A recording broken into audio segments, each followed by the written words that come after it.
ओम साई राम। श्री साई सच्चरित्र अध्याय 26।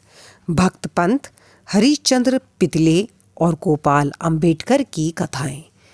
इस सृष्टि में स्थूल, सूक्ष्म, चेतन और जड़ आदि जो कुछ दृष्टिगोचर हो रहा है वह सब एक ब्रह्म है और इसी एक अद्वितीय वस्तु ब्रह्म को ही हम भिन्न भिन्न नामों से संबोधित करते तथा भिन्न भिन्न दृष्टियों से देखते हैं। जिस प्रकार अंधेरे में पड़ी हुई एक रस्सी या हार को हम भ्रमवश सर्प समझ लेते हैं, उसी प्रकार हम समस्त पदार्थों के केवल बाह्य स्वरूप को ही देखते हैं, ना कि उनके सत्य स्वरूप को। एकमात्र सद्गुरु ही हमारी दृष्टि से माया का आवरण दूर कर हमें वस्तुओं के सत्य स्वरूप का यथार्थ में दर्शन करा देने में समर्थ है। इसलिए आओ हम श्री सद्गुरु साईं महाराज की उपासना कर उनसे सत्य का दर्शन कराने की प्रार्थना करें, जो कि ईश्वर के अतिरिक्त और कुछ भी नहीं है। आंतरिक पूजन। श्री हेमंत पंत उपासना की एक सर्वथा नवीन पद्धति बताते हैं। वे कहते हैं कि सद्गुरु के पाद प्रक्षालन के निमित्त आनंद अक्षु के उष्ण जल का प्रयोग करो। उन्हें सत्य प्रेम रूपी चंदन का लेप कर दृढ़ विश्वास रूपी वस्त्र पहनाओ तथा कोमल और एकाग्रचित रूपी फल उन्हें अर्पित करो। भाव रूपी बुक्का उनके श्री मस्तक पर लगा भक्ति की कचनी बांध अपना मस्तक उनके चरणों पर रखो। इस प्रकार श्री साईं को समस्त आभूषणों से विभूषित कर उन्हें अपना सर्वस्व निछावर कर दो। उष्णता दूर करने के लिए भाव की सदा चरण डुलाओ। इस प्रकार आनंददायक पूजन कर उनसे प्रार्थना करो। हे प्रभु साईं, हमारी प्रवृत्ति अंतर्मुखी बना दो, सत्य और असत्य का विवेक दो तथा सांसारिक पदार्थों से आसक्ति दूर कर हमें आत्म अनुभूति प्रदान करो। हम अपनी काया और प्राण आपके श्री चरणों में अर्पित करते हैं। हे प्रभु साईं, मेरे नेत्रों को तुम अपने नेत्र बना लो ताकि हमें सुख और दुख का अनुभव ही ना हो। हे साईं, मेरे शरीर और मन को तुम अपनी इच्छा अनुकूल चलने दो तथा मेरे चंचल मन को अपने चरणों की शीतल छाया में विश्राम करने दो। भक्त पंत। एक समय एक भक्त जिनका नाम पंत था और जो एक अन्य सद्गुरु के शिष्य थे, उन्हें शिरडी पधारने का सौभाग्य प्राप्त हुआ। उनकी शिरडी आने की इच्छा तो ना थी, परंतु मेरे मन कछु और है, विधाता के कुछ और वाली कहावत चरितार्थ हुई। वे पश्चिम रेलवे द्वारा यात्रा कर रहे थे, जहां उनके बहुत से मित्र व संबंधियों से अचानक ही भेंट हो गई, जो कि शिरडी यात्रा को ही जा रहे थे। उन लोगों ने उनसे शिरडी तक साथ साथ चलने का प्रस्ताव किया। पंत यह प्रस्ताव अस्वीकार ना कर सके। तब वे सब लोग बंबई में उतरे और पंत विरार में उतर अपने सद्गुरु से शिरडी प्रस्थान करने की अनुमति लेकर तथा आवश्यक खर्च आदि का प्रबंध कर सब लोगों के साथ रवाना हो गए। वे प्रातःकाल वहां पहुंच गए और लगभग 11 बजे मस्जिद को गए। वहां पूजनार्थ भक्तों का एकत्रित समुदाय देख सबको अति प्रसन्नता हुई, परंतु पंत को अचानक ही मूर्छा आ गई और वे बेसुध होकर वहीं गिर पड़े। तब सब लोग भयभीत होकर उन्हें स्वस्थ करने के समस्त उपचार करने लगे। बाबा की कृपा से और मस्तक पर जल के छींटे देने से वे स्वस्थ हो गए और ऐसे उठ बैठे जैसे कि कोई नींद से जगा हो। त्रिकाल बाबा ने यह सब जानकर कि यह अन्य गुरु का शिष्य है, उन्हें अभय दान देकर उनके गुरु में ही उनके विश्वास को दृढ़ करते हुए कहा कि कैसे भी आओ, परंतु भूलो नहीं, अपने ही स्तंभ को दृढ़तापूर्वक पकड़कर सदैव स्थिर हो उनसे अभिन्नता प्राप्त करो। पर पंत तुरंत इन शब्दों का आशय समझ गए और उन्हें उसी समय अपने सद्गुरु की स्मृति हो आई। उन्हें बाबा की इस अनुग्रह की जीवन भर स्मृति बनी रही। श्री हरिश्चंद्र पितले। बंबई में एक श्री हरिश्चंद्र पितले नामक सद्गृहस्थ थे। उनका पुत्र मिर्गी रोग से पीड़ित था। उन्होंने अनेक प्रकार की देशी व विदेशी चिकित्साएं कराईं, परंतु उनसे कोई लाभ न हुआ। अब केवल यही उपाय शेष रह गया था कि किसी संत के चरण कमलों की शरण ली जाए। 15वें अध्याय में बतलाया जा चुका है कि श्री दास गणु के सुमधुर कीर्तन में श्री साईं बाबा की कीर्ति मुंबई में अधिक फैल चुकी थी। पितले ने भी सन 1910 में उनका कीर्तन सुना और उन्हें ज्ञात हुआ कि श्री साईं बाबा के केवल कर स्पर्श तथा दृष्टि मात्र से ही आसाध्य रोग समूल नष्ट हो जाते हैं। तब उनके मन में श्री साईं बाबा के शुभ दर्शन की तीव्र इच्छा जागृत हुई। यात्रा का प्रबंध कर भेंट देने हेतु फलों की टोकरी लेकर पत्नी और बच्चों सहित वे शिरडी पधारे। मस्जिद पहुंचकर उन्होंने चरण वंदना की तथा अपने रोगी पुत्र को उनके श्री चरणों में डाल दिया। बाबा की दृष्टि उस पर पड़ते ही उसमें एक विचित्र परिवर्तन हो गया। बच्चे ने आंखें फेर दी और बेसुध होकर गिर पड़ा। उसके मुंह से झाग निकलने लगी तथा शरीर पसीने से भीग गया और ऐसी आशंका होने लगी कि उसके प्राण निकलने ही वाले हैं। ये देखकर उसके माता पिता अत्यंत निराश होकर घबराने लगे।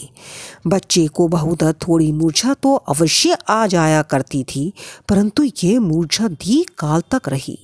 माता की आंखों से आंसुओं की धारा बह रही थी और वह दुख ग्रसित हो आर्तनाद करने लगी कि मैं ऐसी स्थिति में हूँ जैसे कि एक व्यक्ति चोरों के डर से भागकर किसी घर में प्रविष्ट हो जाए और वह घर ही उसके ऊपर गिर पड़े। तब बाबा ने सांत्वना देते हुए कहा कि इस प्रकार प्रलाप ना कर धैर्य धारण करो। बच्चे को अपने निवास स्थान पर ले जाओ, वह आधा घंटे के पश्चात होश में आ जाएगा। तब उन्होंने बाबा के आदेश को तुरंत पालन किया। बाबा के वचन सत्य निकले। जैसे ही उसे वाड़े में लाए कि बच्चा स्वस्थ हो गया और पितले परिवार, पति पत्नी व अन्य सब लोगों को महान हर्ष हुआ और उनका संदेह दूर हो गया। श्री पितले अपनी धर्म पत्नी सहित बाबा के दर्शनों को आए और अति विनम्र होकर आदर पूर्वक चरण वंदना कर पाद सेवन करने लगे। मन ही मन वे बाबा को धन्यवाद दे रहे थे। तब बाबा ने मुस्कुराकर कहा, क्या तुम्हारे समस्त विचार और शंकाएं मिट गईं? जिन्हें विश्वास और धैर्य है उनकी रक्षा श्री हरि अवश्य करेंगे। श्री पितले एक धनढ़ व्यक्ति थे, इसलिए उन्होंने अधिक मात्रा में मिठाई बांटी और उत्तम फल तथा पान बीड़े बाबा को भेंट किए। श्रीमती पितले सात्विक वृत्ति की महिला थीं। वे एक स्थान पर बैठकर बाबा की ओर प्रेम पूर्ण दृष्टि से निहारा करती थीं। उनकी आंखों से प्रसन्नता के आंसू गिरते थे। उनका मृदु और सरल स्वभाव देखकर बाबा अति प्रसन्न हुए। ईश्वर के समान ही संत भी संतों भक्तों के अधीन है। ईश्वर के समान ही संत भी भक्तों के अधीन हैं। जो उनकी शरण में जाकर उनका अन्य भाव से पूजन करते हैं, उनकी रक्षा संत करते हैं।